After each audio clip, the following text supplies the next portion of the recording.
Bwana Yesu asifiwe. Bwana asifiwe.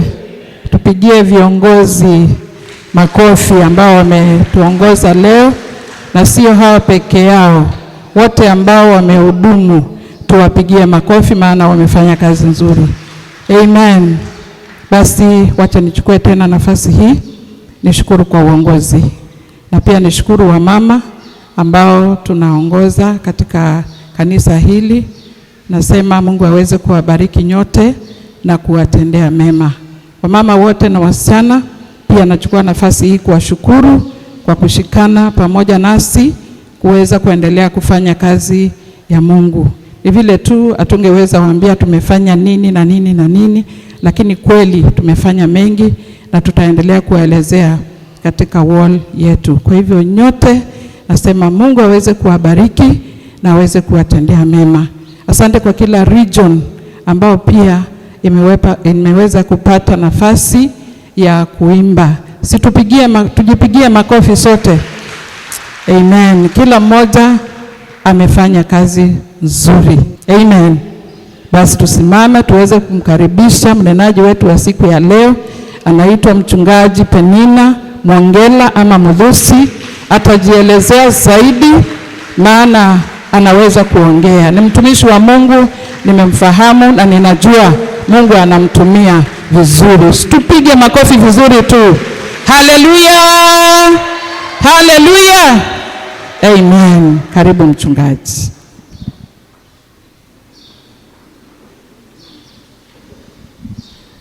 Wow. Bwana asifiwe. Nina furaha kubwa siku ya leo kuwa pamoja nanyi katika ibada hii, ibada ambayo inatukumbusha kuhusu ibada ya milele na milele ambayo tutakuwa nayo juu mbinguni. Bwana asifiwe. Siku ambayo inatukumbusha jinsi Mungu wetu alivyo mkuu, Mungu anayesikia lugha zote. Anasikia kina Mulembe, anasikia Wakamba, anasikia watu wote wa lugha zote, wa taifa zote. Is a God who has created us. Kama vile mchungaji amesema, mimi ni Mchungaji Penina Mwongela na nimetumwa na salamu na mume wangu Reverend Timothy Mudhusi, zipokeeni. Nashukuru sana Reverend Pastor Jane na uongozi kwa kunipa mwaliko huu. Nikishukuru kina mama kwa kazi nzuri ambayo mnafanya. Naomba tuwaongezee kina mama na wasichana makofi kwa kazi nzuri wanayofanya. Leo kama vile nilijulishwa, tunasherekea tamaduni zetu, na tumeona vile watu wameweza kuleta nyimbo tofauti, mambo tofauti ambayo yanafanyika katika kabila zetu, katika mila zetu. People of all nations, the Congolese were here. Ninawapenda sana. Mkizungumza Kiswahili nasikia nafurahia. Mwombezi alipokuwa akiomba nilikuwa nafuatana tu na yeye. Akitamka, unajua wao Kiswahili wanakitamka tu vizuri, hawana haraka nacho. Kinatamkwa vizuri, kinageuzwa mdomo vizuri. Watu wa taifa zote. So ujumbe wa siku ya leo nimeuita culture as a tool for worship and witness. I hope we'll have it in our screens. Culture as a tool, ya kwamba tamaduni zetu kama kitu ambacho Mungu ametupatia, kwa sababu Mungu hakutuumba tu ili tukajivunie kuwa Wakamba, tukajivunie kuwa Wajaluo, tukajivunie kuwa Wameru, tukajivunie kuwa sisi tumetoka Kongo na zile kabila ambazo tuko nazo kule Tanzania na sehemu zingine zote. Mungu alituumba akiwa na lengo kuu ya kwamba sisi wanadamu tukamwabudu. That we as human beings, as his creation, we worship him, or we give him the worship that he deserves. So hayo mambo yote ambayo tumeyaleta tumefurahia.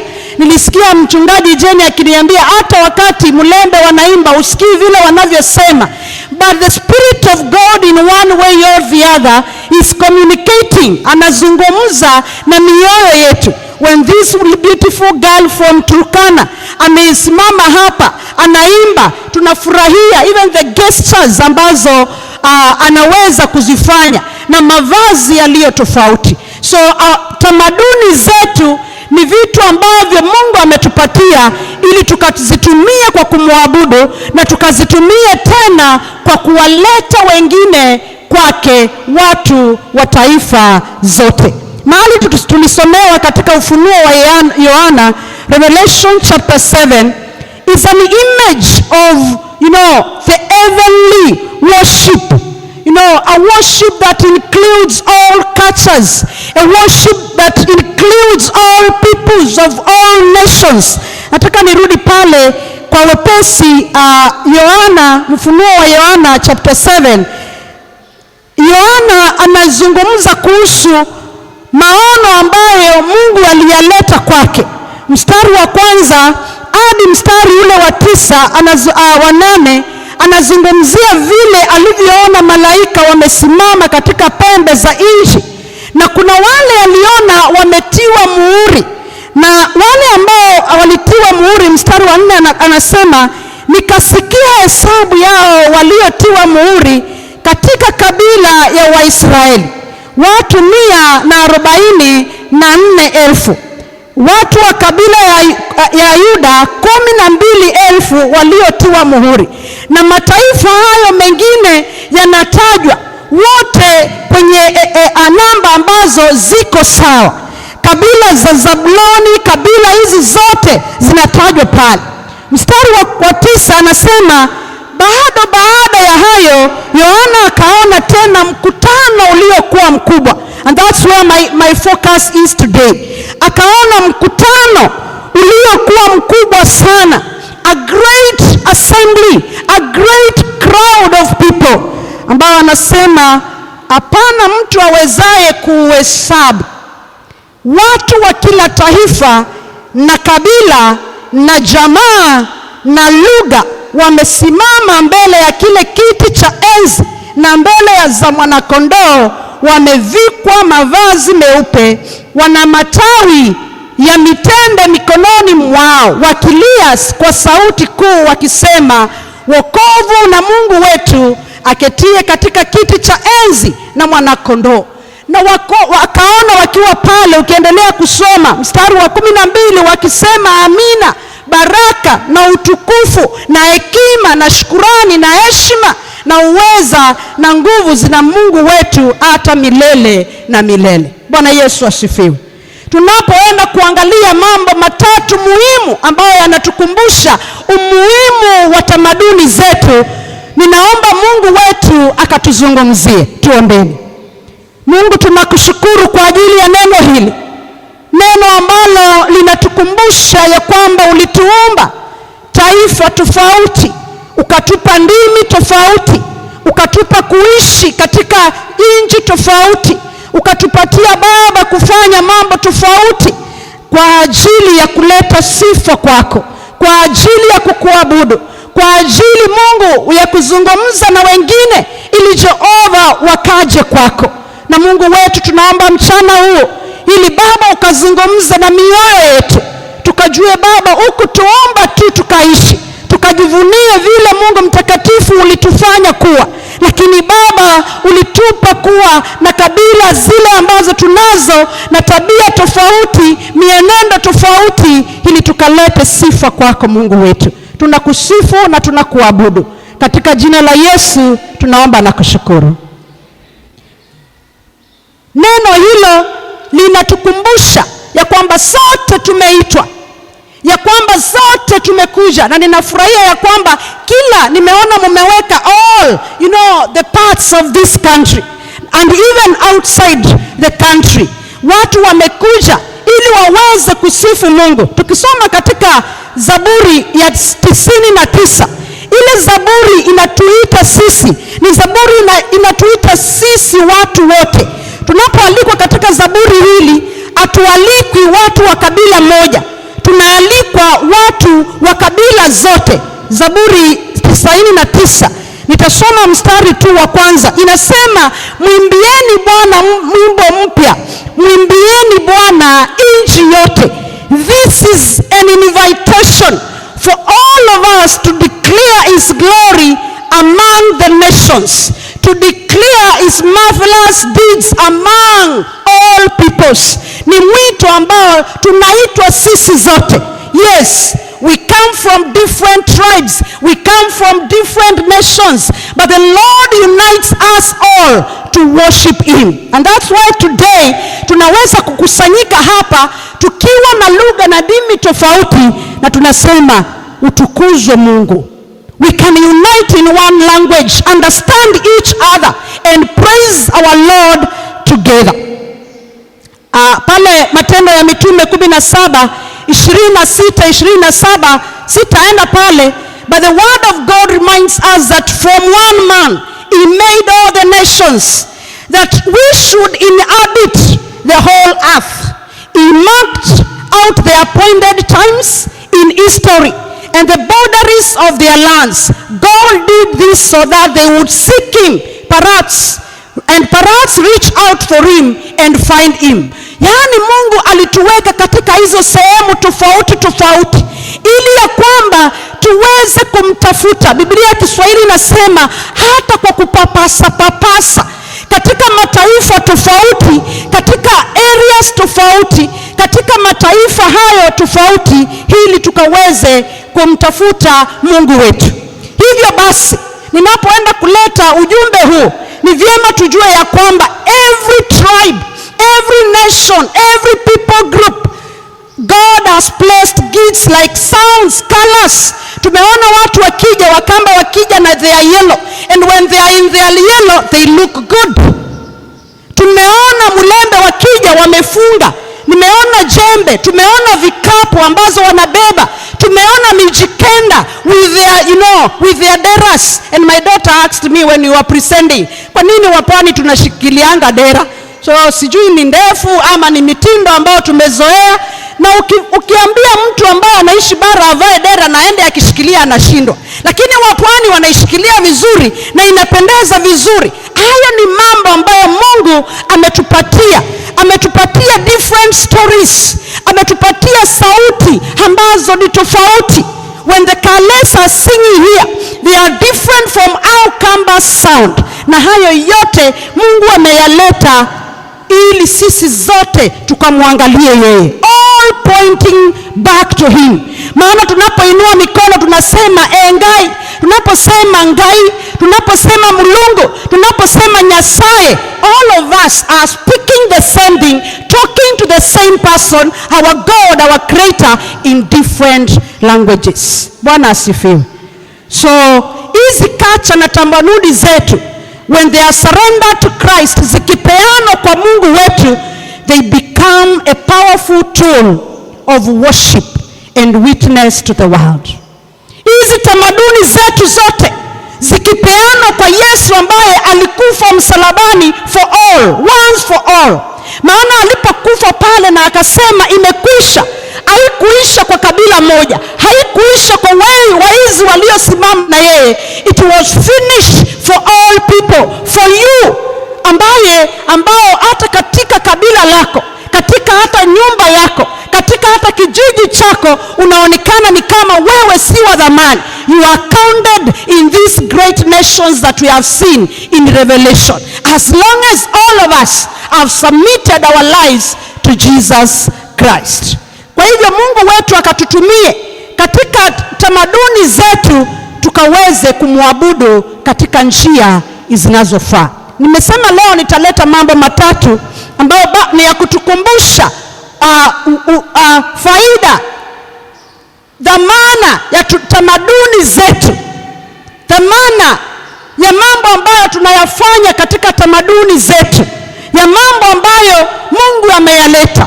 Na number 1 ni kwamba culture is a God-given gift. Tamaduni zetu ni baraka, ni zawadi ambazo Mungu ametupa.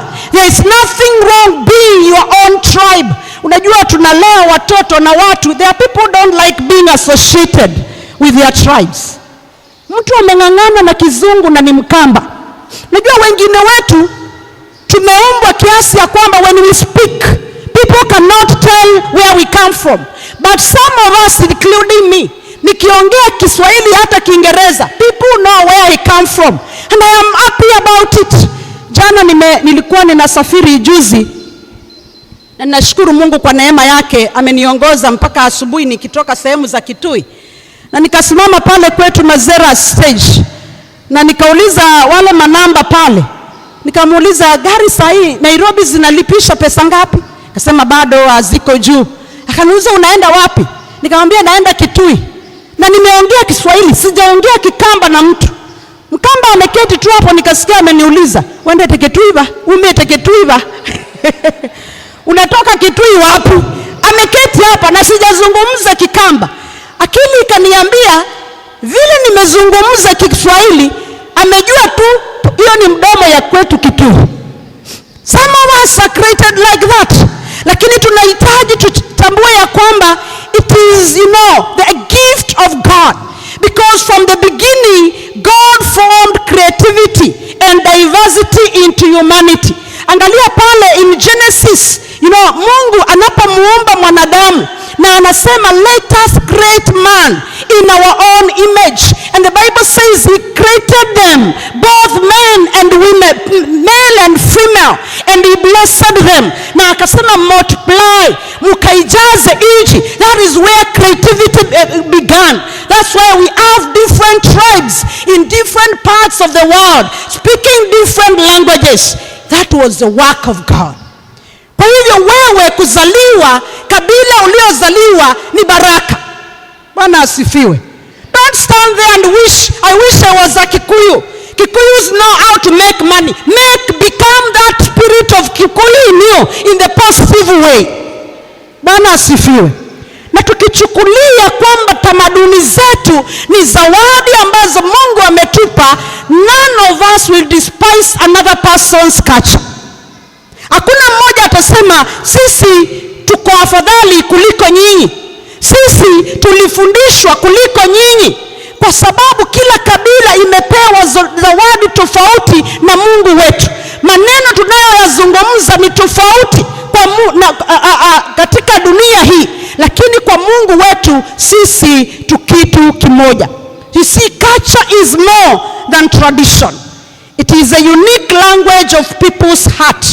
Na ile Zaburi niliyoitaja nikasema inatuita sisi zote in our uniqueness of our voices, ili tukaweze kumtukuza Mungu. Programa amesema next time sasa watu wakuje wararue lugha yao vizuri.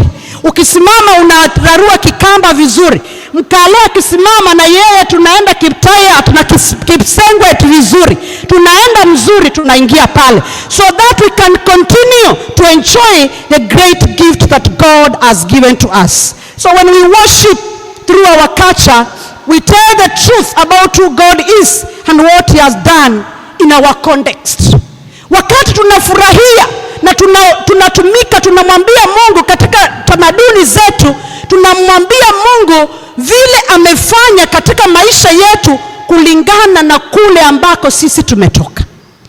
There is a way Kikamba speaks more to me than English. Pale nyumbani tuko na Biblia versions tofauti za Kiswahili na Kiingereza, na tuko na moja ya Kikamba. There are times I read the English version, nasikia it is not sinking. Ninaenda Kiswahili version, nasikia hii imejieleza sana. Unajua Waswahili hawana haraka, maneno mingi tu mdogo mdogo. Naenda Kikamba, what does my vernacular say? Because that sings more than any other. It applies in my own context more than any other language. And that is the beauty of what God has created. Bwana asifiwe. When I say God in Kiingereza and I say Ngai, kuvo yani kumonya Ngai, Ngai ndevya mboye vatawa. It sings. When we sing, oh when the saints go marching in, Wakale wanaingia, yetun bendi, chetilileni, yetun Kiptayat, Amachuton Koboton, Yetun Bendi Chetili. Mimi sio mkale, lakini ninasikia nikiwapi, nikimachi tu, nikienda huko, it sings more than the other language. Bwana asifiwe. So appreciate who you are. Be happy of where you come from. Be happy of your backgrounds. And I will talk about the other negative part of culture ambazo hazifurahishi Mungu wetu. Number 2, culture makes worship personal and powerful. Na I think nimeguzia hii nilipokuwa naelezea hiyo point 1. Worship becomes even more powerful when it comes from the depth of who we are. Wakati inazungumzwa ndani yetu of where we come from. Unajua asubuhi nimeingia kuchelewa. So I got into the house running. So nilipoingia nikajitayarisha haraka nikachukua chondo yangu. So kidogo watoto wanaimba. Baba akaniambia, na unajua hiyo wimbo ni kama ni wewe unaimbiwa. Nikasikiza kidogo, sijawaelewa sana, nitawafuatilia tukirudi nyumbani. Kila ninajua wimbo wameimba umetajwa Wabina wa Chondo. Sasa sijui hiyo ndio gani. Wabina wa Chondo, yaani chondo ni hiyo kikapu hiyo ya Kikamba, mumeona hata ya Kikuyu watu wamebeba hapa. And then I felt like these kids don't know Kikamba. But again they are enjoying. I don't even know whether it is a secular song, whatever song it is. But they are enjoying relating my Chondo with a Kamba song that talks about Chondo. That tells you they have connected so fast with the Chondo in Kikamba than even in their context ambayo wanaishi siku ya leo. When we worship God in our own, who we are, basi inakuwa ile ibada tunayompa Mungu, it becomes genuine. And that's why I said genuine worship comes not from imitating others, not from not wanting to be a mulembe, but becoming another piece. Anatuambia mulembe means peace. But even in your own tribe, in your own culture, katika tamaduni zako, offering God what is real and deeply ours. Few years back I felt sick. Na nikapelekwa theater. Na wakati nilikuwa napelekwa theater because my situation ilikuwa mbaya sana. Umesikia huyu msichana amejiita Maria. When I gave birth to that girl, after a few months I felt sick. And so I lost mobility. Nikapoteza kutembea kabisa na mambo mengine. And so the situation was so desperate. Na wakati ninaenda theater, what I remember, I did not choose to sing that song. Lakini ninakumbuka nilipelekwa, nimesukumwa ninaimba, mumo wianie kwa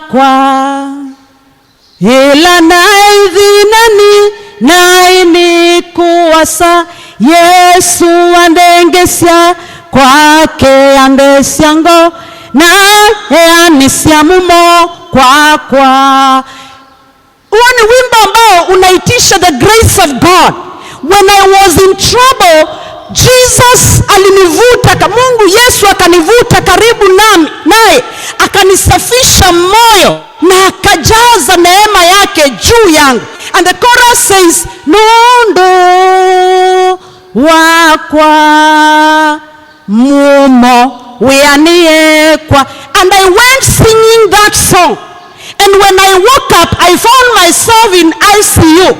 And the same song, because unaelewa wale mulienda huko, pahali ulisimamishiwa ndio unaamka. I woke up singing the same song. Praise the Lord. And it was so assuring that the grace of God is with me. Because I didn't know the outcome. Itatokea wapi? When I mentioned this girl, the first operation ilikuwa ifanyike on her first birthday. And I heard all voices. Nikasikia masauti yote ya kwamba, Penina, you will not make it. Because the situation was so bad. And I remember I asked God, if God you have chosen to take me, niruhusu tu nione the first birthday of my child. And because I had I have some implants in my back along my spinal cord. They were imported. Siku ambazo zimeletwa nipelekwe theater, one of them was left. So the operation ikawekwa another week late. Praise the Lord. I celebrated the Lord for one good week while in pain, telling the Lord, thank you God for allowing me to see the first birthday of my daughter. Na nikakaa hapo nikingojea, and that song nilizidi kuimba katika moyo wangu. Hakuna nyimbo ya Kiswahili ya Kiingereza ilikuja. I was singing it in my own language. So when we worship God, even in our own languages, in our own way of living, it is so powerful and it becomes so personal. So let the language, the clothing, the food, the dance, the instruments ambazo tuko nazo kama katika tamaduni zetu tuzitumie kwa kutumikia Mungu wetu. You see, the Bible gives us in Matthew chapter 2 about the Magi ambao walipeleka zawadi. They took what they had. Wakapeleka dhahabu, uvumba na manemane. That is what they had in their own culture. And that's why when you go back home, people bring vitu kwa kanisa. Mtu anaenda shamba analeta mboga, mwingine anaenda analeta vitu za shambani, mwingine analeta kuku, mwingine anaenda analeta mifugo, because that is what they have in their own hands. And they serve God in that way. Daudi ni mfano mzuri ambaye alicheza mbele za Bwana wakati sanduku la agano limefika. Angalia Samueli wa pili. Daudi pale anaimba mlango ule wa 6. Sanduku limeletwa. Naomba nisome Samueli wa pili mlango wa 12, mstari wa 12. 2 Samuel chapter 6 verse 12. Allow me to read for you in the interest of time. Kisha mfalme Daudi akaambiwa ya kwamba Bwana ameibarikia nyumba ya Obedi Edomu na vitu vyote alivyo navyo kwa ajili ya sanduku la Mungu. Daudi akaenda akalileta sanduku la Mungu toka nyumba ya Obedi Edomu mpaka mji wa Daudi kwa shangwe. Hata ikawa watu waliolichukua sanduku la Bwana walipokwisha kwenda hatua 6, akachinja ng'ombe na kinono. Daudi akacheza mbele za Bwana kwa nguvu zake zote, na Daudi alikuwa amevaa naivera ya kitani. Basi Daudi na nyumba yote ya Israeli wakalileta sanduku la Bwana kwa shangwe na kwa sauti ya tarubeta. Daudi amesikia vile sanduku la agano la Bwana limeleta baraka kwa familia, kwa nyumba ya Obedi Edomu ambako ilikuwa imewekwa. Neno la Mungu linasema Daudi alienda kulitoa na akachinja vinono mbele za Mungu. Na the Bible adds that akacheza kwa nguvu zake yeye mwenyewe, without caring who he was, without caring that he was a king. And that's why ukisoma pale chini, his wife despised him. Aliona kwamba Daudi amejiaibisha. Tumeona mlembe hapa, wakienda hata hawataki kujua, unaenda kabisa and that one feels so good. Anageuka anaenda anakuja wanaingia vizuri. When the Kambas dance, they dance. Lakini Wakamba, nyinyi ni watu wangu, kuna mahali tunapita sana siku hizi. Najua Kawaya ni yetu, but saa ingine siku hizi unaenda kwa chadhi ya Wakamba, mama zetu wanacheza, unatamani angekuwa mama yako. Haimaanishi tusicheze kwa heshima. Hiyo nimerusha tu kwa Wakamba. Hiyo kacha hapo nyuma, hiyo point nimesema our dancing styles, let them bring glory to God. You see, katika kanisa kuna watu ambao walikuja katika kanisa wakitoka katika ulimwengu mwingine. Si tunaelewa? Na huko kwenye huo ulimwengu hawatamani kurudi tena. So when they come to church, they should sing with all strength for their God. But they should see a culture that is different. They should see what I talk in point number 3, a transformed culture. A culture that is not what they saw there. A culture, a dancing style that will tell them we are dancing for the Lord. Am I making sense? Ili hizo tamaduni zetu siziwe kikwazo. Ningekuwa kwa wamama ningesema kitu yenye sitasema hapa mbele ya wazee. Mahali nilienda na nikapewa kiti nikae, nitaisema nusu, mtajazia huko kwingine. Na nimepewa kiti ya mbele. Unajua sasa nimeenda na reverend, tumekalishwa mbele. So mimi nikawachwa mahali nimekaa hapo. Na ilikuwa ni harusi, anaunganisha. Na watu wakaingia, watu wa nyumbani kwangu. Watu wa kwetu sasa mnanielewa, wakaingia. Wanawake wamevaa vizuri, wamecheza. Ilibidi niame. Maana yule nilikuwa nimekaa karibu na yeye, aliingiwa na roho ingine. Mnajijazia. Mimi nikaama, nikaona wimbo umemubeba. Kwa sababu huo wimbo vile ningestamani ningesimamisha. Ili tamaduni hizi zetu sizipite mipaka, ziwe zimebadilishwa. Bwana asifiwe. Kwa hivyo tamaduni hizi zetu nikibalizia hapo ya Daudi ya kwamba when we worship God it becomes so personal and powerful. Tusitupe tamaduni zetu, tuwafundishe hata watoto wetu that they will learn to even worship God in their language that they understand best, in a way that they understand best. If tukipiga ile kitu ndio wanasikia vizuri, let's do it for the glory of God and do it in a way that gives glory to God, na inaleta heshima kwa wale ambao wanamtamani Mungu. Daudi, neno la Mungu linasema he celebrated to the Lord, he gave to the Lord, he sacrificed to the Lord, and then he danced because he was proud of who God is, becoming personal with God. Wakati unaingia katika maombi na unasikia hauna maneno, unaingia unamwambia Mungu wangu, ngai wakwa, tata, ni wewe tu niko nawe. Jambo la tatu nikimaliza. Culture is a witness to the world. And I want to add to that one. Kindly ukiandika hiyo, andika hapo mwanzo. Transformed culture becomes a witness to the world. Transformed culture, because I talk about that hapo chini. Transformed culture becomes a witness to the world. Inakuwa ni silaha ambayo inatumika ya kuzungumza kuhusu Mungu, ya kuwahubiria wengine, ya kuwashuhudia wengine kuhusu Kristo, ambao ni tamaduni ambazo zimewekwa mbele za Bwana. When we honor culture in Christ, culture ambazo zimepelekwa mbele ya Mungu, we build bridges where others build walls. Ya kwamba ninapokuja mimi Mkamba kwa Mkalejini, I am not coming as a Kamba, I am coming as a transformed culture, a Kamba for Christ. I am coming to you as a sister in Christ. Wakati tunaruhusu maisha yetu yakabadilishwe na neno la Mungu, maisha yetu yakabadilishwe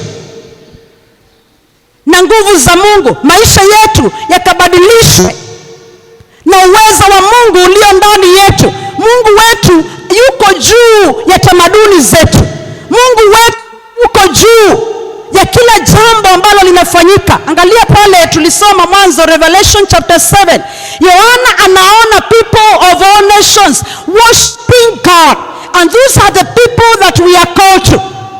Matthew chapter 28, twende pale. The Great Commission, Matthew chapter 28. Matthew chapter 28. Nataka nirudie pale, kwa sababu huu ndio mwito ambao tumeitwa nao, mwito ulio mkuu, mwito ambao Mungu wetu ametuita nao tukamtumikie, mwito ambao umepewa kila mmoja wetu. Basi 28 verse 19. Wacha nianze 16. Na wale wanafunzi 11 wakaenda Galilaya mpaka mlima ule aliowaagiza Yesu. Nao walipomwona walimsujudia, lakini baadhi yao waliona shaka. Yesu akaja kwao, akasema nao, akawaambia, nimepewa mamlaka yote mbinguni na duniani. Basi enendeni mkawafanye mataifa yote kuwa wanafunzi, mkiwabatiza kwa jina la Baba na la Mwana na la Roho Mtakatifu, na kuwafundisha yote, kuyashika yote niliyowaamuru ninyi, na tazama, mimi nipo pamoja nanyi siku zote hata ukamilifu wa dahari. Jesus had sat with his disciples.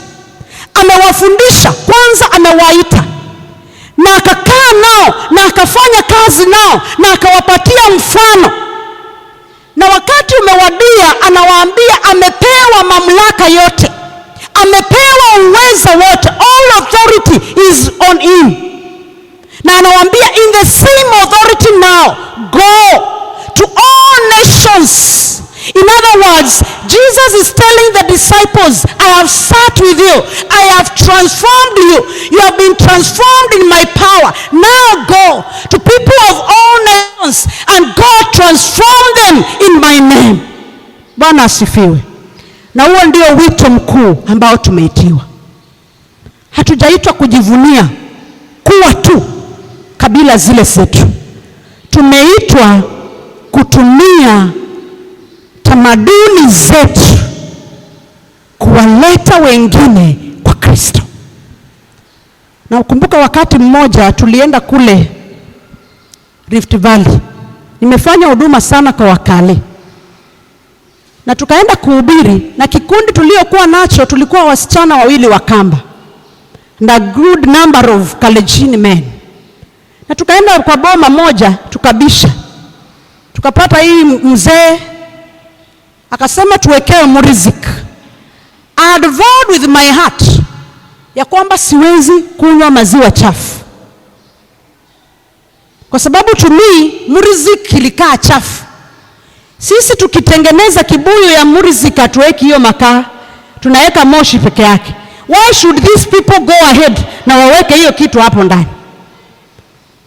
Kama ni harufu wanataka, si wafanye tu kama sisi Wakamba. And I had told myself, hiyo ndio kitu siwezi kukunywa. Na tulipoketi kwa ile boma tukaletewa muriziki, sisi Wakamba tukakataa. Na kwa sababu rafiki yangu nilimjua, yule mzee akasema, mumelipobisha, mulisema mumekuja kufanya nini? We were the 2 of us and another 1 man. Mkale akasema, kama amwezi kunywa maziwa hii yangu, ninaomba saa hii muondoke na Yesu wenu. Na mzee akakuwa mbaya, akasema ondokeni kwa boma yangu na Yesu wenu. Na nikakalculate, nimetoka all the way Chemukamba, nikatoka all the way from Ukambani nikahubiri neno, na hii maziwa inifanye mimi nisihubiri Yesu, niambiwa niende na Yesu wangu. I offered myself. Nikasema basi mimi nitakunywa. Mwenzangu akakataa. Na nikawekewa glass. Unaona ile unafunga macho ya ndani, au ya nje yako wazi, lakini moyo hutaki. Na nikamimina, na nilipomaliza mzee akasema, ongezea yeye. Nikaongezewa. Na mimi nikaikunywa tena, nikaambia Yesu wangu, si uliniokoa na ukaniambia kwa mataifa yote. Now I need the strength now. Hii kitu ishikilie hapa ili niweze kuhubiri Yesu. Bwana asifiwe. And I can tell you, we want that man for Christ. Akaniambia, mtoto yangu Chemukamba, umekunywa hiyo, na mimi Yesu leo hii nakubali, na kesho nakuja. Hiyo Jumapili tulienda na yeye kanisani. Na by the way, Wakale, ukienda nyumbani pepea mimi kibuyo ya muriziki. Kumbe hiyo kitu ni dawa. Nikapata hii kitu, kumbe ni mzuri. Mpaka leo hii muriziki ni rafiki yangu. We were called not for ourselves. Wacha kushinda ukiimba hapa, unajua mimi ni Mkamba, unajua 2027 sasa rais ni wetu. What next after rais? Tanzania wako hapa. Saa hii wa Kenya tunaruka, tumewaambukiza huko kwa mtandao. Ngoja huyo mama atajua. What about mama akimaliza kujua? We are called as Christians to transform the nations. Ya kwamba Kenya tunaambiwa we are a praying foreign country, but things are happening. We are called to go before the Lord in our own languages, in our own ways, to cry for the nations. Bwana asifiwe. Usifika ukasema hiyo mimi sifanyi. Not all things in our cultures are right. But when we offer, we surrender our cultures to God, it transforms us. Ya kwamba kuna mambo ambayo tamaduni zangu mimi Penina hayafurahishi Mungu, hayo nimeyaacha. Lakini yale ambayo yanafurahisha Mungu, I will use them to transform others for his glory. Bwana asifiwe. So leo hii tunapomaliza, because I'm concluding, tuanze kutazama watu wengine na macho ya ibada ya Revelation chapter 7. Ya kwamba maono haya Yohana anayaona, people praising the Lord.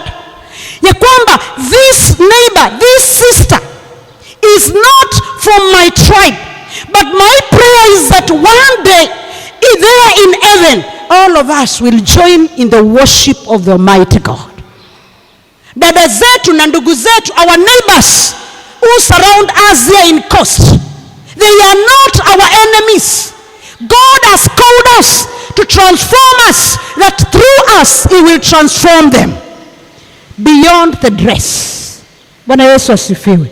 And that's why we have missionaries who go there and they put on their buibus and they go there and worship and worship God and preach the gospel of Jesus Christ. Bwana Yesu asifiwe. Mungu wetu atubariki, tukijua kwamba tamaduni zetu ni zawadi. Tamaduni zetu, our culture is a God-given gift to us. That worshiping God in our own cultures, in our own ways, makes our worship to him more powerful, more personal. With David as an example to us. Ya kwamba that moment when you want to worship God, you can kneel down, you can sleep there, you can use the drum, umpigie Mungu, umwabudu Mungu kikwako, kikwetu. And then, number 3, we know that transformed culture becomes a witness to the world. Tamaduni ambazo zimebadilishwa na Kristo ndizo hizo ambazo tunaambiwa now go. Jesus sends the disciples and says them, I have transformed you. I already have the power. I will help you. Tuenende kwa wengine, tuwahubirie hizo injili. Bwana asifiwe. We are in the Coast. The Mijikendas bado. A lot of parts of our Mijikenda here, they need Christ. Sasa tuondoke hapo, tuambie Mungu, uliniumba kuwa hiki na kile, and you have given me special gifts. Let me go there. Mulembe, endeni mission pale hivi na huko. Bamba huko mnaendanga na muingie tena hapo ndani. Unajua huko kuna mambo mengi sana. Na huko mpige hiyo kitu hapa hivi. Wengine wavutwe kwa Yesu na Mungu anayetupenda. Tuombeni. Asante Jehova kwa kutuumba jinsi tulivyo. Kutupa kuwa na talanta tofauti, kabila tofauti, ndimi tofauti, mambo tofauti ya kukuabudu wewe.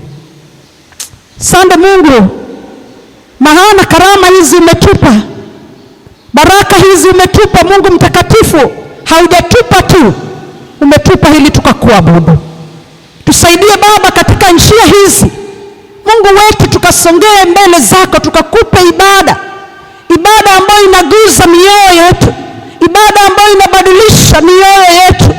Neno lako limetukumbusha mtumishi wako Daudi ambaye alicheza mbele zako, mbele za uwepo wako, kwa nguvu zake akachinja mbele zako kwa furaha iliyojaa mbele zake Baba, kwa ajili ya uwepo wako na ukuu wako Mungu wetu. Father, this is our prayer in your name, that God, our worship will not just be a custom, that our worship to you, Lord, will not just be a way of doing it, Almighty God, a normality, but Father, our worship to you will, Almighty God, come from the deepest parts of our lives, oh God, from the deepest parts of our hearts, King of glory. The Lord will come before your presence in a language that we understand you more, in a language, Almighty Father, that we can plead with you more, King of glory. That our worship will not just be mere words, oh Father, but our worship will be genuine, our worship will be powerful, our worship will speak to our hearts, King of glory. Tunakutukuza, tunakuabudu Mungu wetu. Umetuokoa, Kristo ukafa msalabani kwa ajili yetu. Sisi ukatubadilisha, ukatupa nguvu za kusonga na mbele. Na tazama unatuita ili tukaenende ulimwenguni kote, ili Jehova tukalihubiri jina lako, tukalihubiri neno lako Mfalme. Mungu, kwa mataifa yote, kwa watu wote, Jehova Jire, tuwezeshe. Tusamehe kwa sababu ya nyakati zingine tunaangalia wengine na kuona sisi tuko bora kuliko wao. Neno lako linatukumbusha kwamba sisi tu kitu kimoja, sisi tu mwili mmoja. Nyakati zingine tunaangalia kabila zingine na kuona hazifai. Nyakati zingine tunaangalia kuona wengine, tunaona Baba ni kama Mungu huwapendi.